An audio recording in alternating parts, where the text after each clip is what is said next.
ሄርሚላ በድጋሚ አብርሽን ልታስታምመው ልትንከባከበው ምግብ ሰርታ ቤቱ ሄደች። የጉድ ጉድ እኮ ነው። እኔ እውነት ታዲያ እንደዚህ እየሆንክ እንዴት ነው ሩታ መልሳ የምትቀርብ? አባቴ ይህችን ልጅ ማየት አትፈልግም አለች። በድጋሚ አመጣሃት ቤትህ አመጣሃት። ነይ ታትላት አልመጣችም። ዝም ብላ አልመጣችም። እና አብየልም ቢሆን ሳትፈቅድላችሁ አይጠሯትም።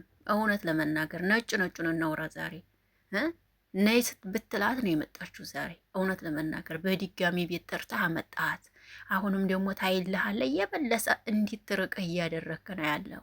ለነገሩ ታፈቅራታለህ መሰለኝ አብርሽ። በማንኛውም ካመመ ፈጣሪ ይማርህ፣ እውነቱን ስነግርህ ማለት ነው።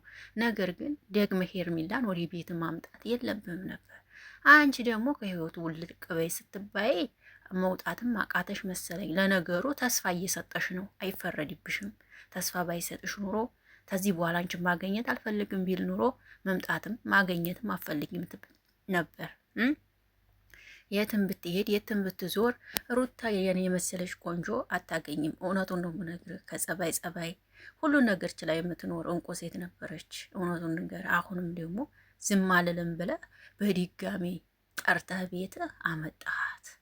ሰላም እንዴት ናችሁ? ደህና ናችሁ ወይ? አለሁላችሁ። ደህና ነኝ። አቢ ነኝ። ለዚህ ቤት አዲስ ከሆናችሁ ቤተሰብ ሁኑ። አብራችሁ ላላችሁ አመሰግናለሁ። ሰላማችሁ ብዝት ይበል ባላችሁበት ዓለም ዳርቻ ሁሉ። ለሁላችሁም መልካም ፈጣሪ ይጠብቃችሁ እላለሁ። አሁንም መጥቻለሁኝ። እንግዲህ ትናንትናም ቪዲዮ ይኸው ሰርችላችሁ ነበረ። አያችሁ አይደል? ይኸው ዛሬ በድጋሚ ሄደች ቤት አይታችኋል። ሄርሜላ ምግብ ይዛ ሁሉ ሄደች ማለት ነው። አቤት አንቺ ትንከባከቢዋለሽ አይደል? ሩታ ትንከባከቡ ነበር አይደል? ሩታ እኮ ስትንከባከብ ካሜራ ደቅን አይደለም። ገባሽ? እና በአንድ እኔ ምን እንደሚል ብቻ አላውቅም፣ ግን ጥሩ አይደለም። አብርሽ ከሩታ ጋር መሄድና መቀጠል የሚፈልግ ቢሆን እንደዛ አያሳይም ነበር። በነገራችን ላይ አንድ የሰማሁት ሚስጥር አለ። እሱ ሚስጥር ደግሞ በድጋሚ አወራችኋለሁ ብዬ አስባለሁ ማለት ነው። እሱ ሚስጥር እውነት ከሆነ ግን በጣም ነው የምገረመው። ይህ ከሆነ በጣም በጣም የምገረምበት ነው እና እሱን ደግሞ በድጋሚ ቪዲዮ አወራችኋለሁ። ሄርሚላ ግን ትክክል አይደለሽም፣ አሁንም ቢሆን ማለት ነው። እውነት ለመናገር ትክክል አይደለሽም። ለነገሩ አንቺን ትክክል አይደለሽም አልልሽም። ነይ ተብለሽ ነው። ነይ ባትባይ ካሜራ እየቀረሽ ራሱ ነይ ባትባይ አትመጭም። ዛሬ የተረዳሁት ነገር ቢኖር ተፈቅዶላት ነው ሄርሜላ የመጣችሁ። እውነቱን ስነግራችሁ አብርሽ ሄርሜላን እኔ ከህይወቴ ውጭ ከዚህ በኋላ እንድንተያይም አንፍ አልፈልግም ቢል ኑሮ አብርሽ ሄርሜላ አትመጣም ነበር። ገባችሁ አይደለ? ይሄ ነው እንግዲህ ይሄ ነው አለቀ።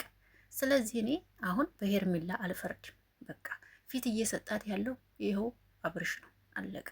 እና ቤልም ራሱ ልመጣ ነው ቢሉ ያለሱ ፍቃድ እሷን ጠርተው አያመጡም፣ አስፈቅደው እንጂ። ምክንያቱም ቤቱ የአብርሽ ቤት ነው። ገባችሁ አይደለ? እሷ ወጣች፣ አንቺ ቤት ገባሽ። ትንሽ አይደብርሽም? አማዬ ትንሽ አይከብድሽም? እህት አለሜ እንዲሁ ትንሽ አይከብድሽም? እሷ ወጣ፣ አንቺ ቤቱ ትገቢ፣ ትንሽ አይከብድሽም? ግን እውነት ሴት ሆነሽ ብትሆንሽ ቆም ብለሽ ስታስቢው ራስሽ ራሱ ወይስ ፕራንክ እየሰራችሁ ነው? ያ ከሆነ ስሩ፣ ችግር የለውም። ለመለወጥ ከሆነ ስሩ፣ ፕራንክ እየሰራችሁ ከሆነ። ለእኛ ለተመልካች ከሆነ ግን ይሄ ትንሽ ይደብራል።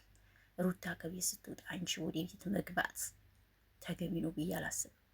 አንቺን ስታይ አትፈልግም። ዛሬ ደግሞ ጭራሽ ምግብ እያጎረሽው ምናምን ነገር የምትሆኙ ቁጧል። አምባሩም የጠፋብሽ እኮ ራሱ ማለት ነው። ይህን ቪዲዮ ታያለች እኮ ሩታ፣ አታይም መስሏችሁ ከሆነ ማለት ይህን ስታይ ደግሞ አንተን የበለጠ እንዳትቀርብህ ልትሆንብሃለች። አብርሽ ሩታ አታምልጥህ። አብርሽ ጎበዝ ሆነህ ልቅ ሩታን ብትይዝ ነው የሚሻልህ ማለት ነው። የምሬ ነው የምነግርህ። በእርግጥ ከዚህ ልጅ ፎንቃ ሊሆን ይችላል። ነገር ግን ደግሞ ፎንቃ ደግሞ ይች ልጅ ከህይወት ካስወጣት ሊለቅህ ይችላል። ገባ አይደለም? ነገር ግን ከህይወት ልታስወጣት ሄርሜላን ጀግና ጀግና የምትሉ ሰዎች ግን ጤነኛ ናቸው? በምንነቷ ነው ጀግንነቷ? ተው እንጂ ውዶች፣ የሴት ሆናችሁ ቆም ብላችሁ ለማሰብ ሞክሩ እንጂ ምንድን ነው ጀግንነቷ? ነገ በእኛስ ቢሆንብን ብላችሁ አስቡ እህቶች። እውነቴን ነው የምላችሁ፣ እንደዛ አትሆኑ ማለት ነው። ሩታ ብርቱ ሴት ናት። ነገ ልጇን የሚይዛ ቢሆን የሚያምረውን ሸበላ ታገባለች፣ ችግር የለባትም። ግን ደግሞ ይችን ልጅ ታጠገባቸው ቢያርቋት፣ እሷም ደግሞ ለራሷ ሸበላዋን ይዛ ስራዋን ብትሰራ ቆንጆ ልጅ ናት ሄርሜላ። ውበቷ ሁሏ ታምራለች። በራሷ ውበቷ በደስ ከሚላት ሰው ጋር አብራ መስራት እኮ ትችላለች። አሁን ሩታ ፈርምልኝ ብላ ስትሄድ እሷ ዛሬ ወደ ቤት መምጣቱ ምንድን ታገቢ? ምግብ ሰርታ ይዛለት። አብርሽ አንዳንዴ የዋህ ነው ባይነኝ ስመለከተው። ሁሉን ሰው በአንድ አይኑ ያምናል፣ እምነት ይወስዳል። በጣም በጣም በጣም አብርሽ የዋህነት ያጠቃዋል። ዛሬ እንዳየሁት ከሆነ እውነት ለመናገር ማለት ነው። ምግብ ሰርታ መጣች። እውነት አልበላም ብሎ ነበር። በነገራችን ላይ እምቢ ብላ ነው። እንትና ናቸው እነዚህ ሁለቱ ናቸው እነሱ ናቸው መቼም ይዘው ገደል የሚገቡት አብርሽን። አሁንም ገደል ይዘው ገብተዋል። አሁንም ደግሞ ጠቅላላ ገደል ይዘው የሚገቡት እነሱ ናቸው። ፎርኮርስ ይሄ የታወቀ ነው ማለት ነው። እና ብላ ብላ ብለው አስበሉት ማለት ነው። እውነት ለመናገር ማጉረስስ ምን አስፈለገ?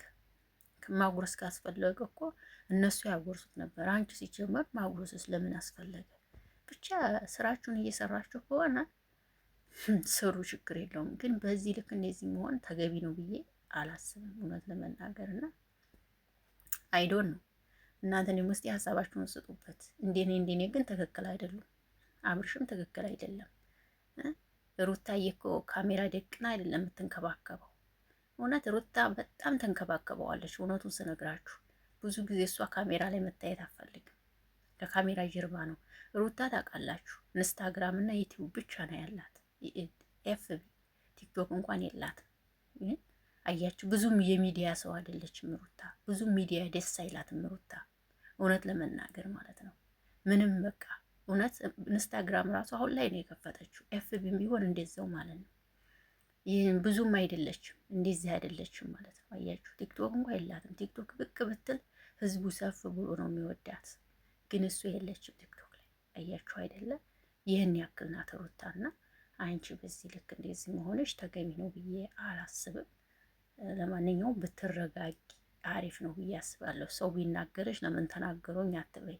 የምታደርገው ነገር ነው ሰው የሚናገርሽ። እና ውዶች እንግዲህ ለማለት ነው የመጣሁት። እወዳችኋለሁ፣ አከብራችኋለሁ። ይሄ ቪዲዮ ከተመቻችሁ ላይክ፣ ሼር እና አስተያየት እንዲሰጥ በአክብሮትና በትህትና ጠይቃለሁ። እንግዲህ እስኪ ስለ ሩታዬ አዲስ ነገር ካለ ደግሞ ይዤላችሁ ብቅ እምል ይሆናል። እስከዛ ሰላማችሁ ብዝት ይበልልኝ። እስቲ የእውነት ሀሳብ ስጡ። እስቲ ማን ነው ጥፋተኛው? ማን ነው አሁን ላይ ጥፋት እያጠፋ ያለው? ትክክለኛ ሀሳብ ስጡበት በዚህ ቪዲዮ። እውነት ለመናገር እኛንም እኮ ይሆን ለመፍረድ ራሱ በቃ እየጠፋብን ያለ ነው። ምን ብለን እንፍረድ እንዴ?